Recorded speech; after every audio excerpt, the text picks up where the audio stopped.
हर हर महादेव। आज की कहानी है अहिल्या के उद्धार की कथा या औरत की इज्जत की कथा। आइए जानते हैं कि औरत की इज्जत कैसी होती है। रामायण की कई रोचक कथाओं का समावेश किया गया है। उनमें से एक देवी अहिल्या के उद्धार की कहानी है, जो आज के समय से जोड़कर देखिए तब आपको भी समझ आएगी कि इतिहास में भी बलात्कारियों को युगों तक सजा का भुगतान करना पड़ा है। फिर वो देव ही क्यों ना हो, माता अहिल्या जिन्हें स्वयं ब्रह्मदेव ने बनाया था। इनकी काया बहुत सुंदर थी। इन्हें वरदान था कि इनका यौवन सदा बना रहेगा। इनकी सुंदरता के आगे स्वर्ग की अप्सराएं भी कुछ नहीं थीं। इन्हें पाने की सभी देवताओं की इच्छा थी।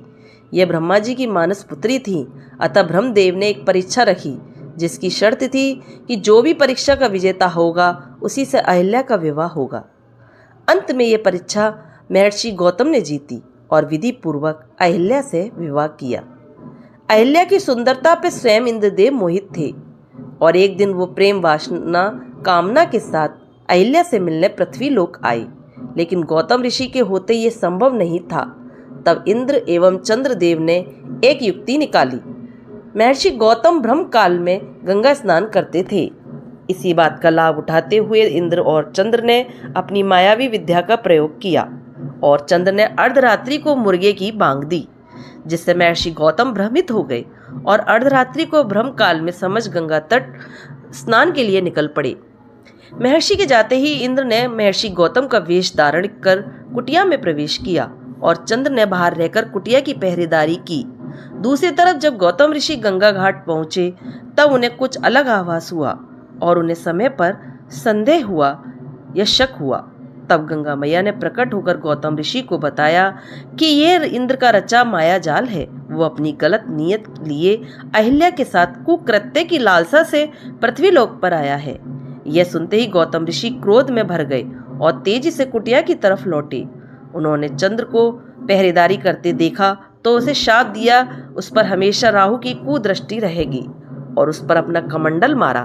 तब से ही चंद्र पर दाग है। उधर इंद्र को भी महर्षि के वापस आने का आभास हो गया और वो भागने लगा। गौतम ऋषि ने उसे भी शाप दिया और उसे नपुंसक होने एवं अखंड भाग होने का शाप दिया। साथ ही ये भी कहा है कि कभी इंद्र को सम्मान की नज़रों से नहीं देखा जाएगा और न ही उसकी पूजा होगी, और आज तक का इंद्र को कभी सम्मान प्राप्त नहीं हुआ। जब इंद्र भागने के लिए अपने मूल रूप में आया तब अहिल्या को सत्य का ज्ञात हुआ, लेकिन अनहोनी हो चुकी थी, जिसमें अहिल्या की अधिक गलती ना थी। उसके साथ तो बड़ा छल हुआ था। लेकिन महर्षि गौतम अत्यंत गुस्से में थे और उन्होंने अहिल्या को अनंत समय के लिए एक शिला में बदल जाने का शाप दे दिया। जब महर्षि का क्रोध शांत हुआ तब उन्हें एहसास हुआ कि इस सब में अहिल्या की उतनी गलती नहीं थी, परंतु वे अपना शाप वापिस नहीं ले सकते थे। अपने शाप से महर्षि गौतम भी बहुत दुखी थे। तब उन्होंने अहिल्या की शिला से कहा, जिस दिन तुम्हारी शिला पर किसी दिव्य आत्मा के चरणों की धूल स्पर्श होगी, उस दिन तुम्हारी मुक्ति हो जाएगी और तुम अपने असली रूप में पुनः आ जाओगी। इतना कहकर दुखी गौतम ऋषि हिमालय चले गए और जनकपुरी की कुटिया में अहिल्या की शिला युगों युगों तक अपनी मुक्ति की प्रतीक्षा में कष्ट भोग रही थी। युगों बीतने के बाद जब महर्षि विश्वामित्र राक्षसी ताड़िका के वध के लिए अयोध्या से प्रभु राम और लक्ष्मण को लेकर आए, तब ताड़िका वध के बाद वे यज्ञ के लिए आगे बढ़ रहे थे। तब प्रभु की नज़र उस वीरान कुटिया पर पड़ी और वे वहां रुक गए और उन्होंने महर्षि विश्वामित्र से पूछा, हे गुरुवर, ये कुटिया किसकी है जहाँ वीरानी है, जहाँ ऐसा प्रतीत होता है कि कोई युगों से नहीं आया, कोई पशु पक्षी भी यहाँ सुनाई नहीं पड़ता। आखिर क्या है इस जगह का रहस्य? तब महर्षि विश्वामित्र कहते हैं, राम, ये कुटिया तुम्हारे लिए ही प्रतीक्षा कर रही है।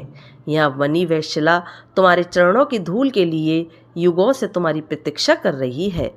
राम पूछते हैं, कौन है ये शिला और क्यों मेरी प्रतीक्षा कर रही है? महर्षि विश्वामित्र राम और लक्ष्मण को देवी अहिल्या के जीवन की पूरी कथा सुनाते हैं। कथा सुनने के बाद राम अपने चरणों से शिला पर स्पर्श करते हैं और एक देखते ही देखते वे शिला एक सुंदर स्त्री में बदल जाती है और प्रभु राम का वंदन करती है। देवी अहिल्या राम से निवेदन करती है कि वो चाहती है उनके स्वामी महर्षि गौतम उन्हें क्षमा कर उन्हें पुनः अपने जीवन में स्थान दें। प्रभु राम अहिल्या से कहते हैं, देवी, आपकी इसमें लेश मात्र भी गलती ना थी। और महर्षि गौतम भी अब आपसे क्रोधित नहीं है, अपितु वो भी दुखी हैं। अहिल्या के अपने स्वरूप में आते ही कुटिया में बाहर आ जाती हैं और पुनः पक्षी चहचहाने लगते हैं। इस तरह प्रभु राम देवी अहिल्या का उद्धार करते हैं और आगे बढ़ते हुए जनक कन्या सीता के स्वयंवर का हिस्सा बनते हैं। भयावह रूप ले चुका है कि एक नारी अपने देश में अपमानित और असुरक्षित महसूस करती है। अपने हौसलों की उड़ान में वो अपने को ही बांधा के रूप में देखती है। जिस देश की नारी की स्थिति ऐसी हो, वो देश कैसे एक विकसित देश बनने की सोच सकता है। दोस्तों, हमें नारियों की सुरक्षा हमेशा करनी चाहिए, चाहे हमें भाई बनकर, पिता बनकर, पति बनकर, किसी भी रूप में बनकर हमें उनकी हमेशा सुरक्षा करनी चाहिए। तो आपको मेरी ये कहानी कैसी लगी? अच्छी लगे लाइक करें, सब्सक्राइब करें, शेयर करें। कहानी देखने के लिए धन्यवाद।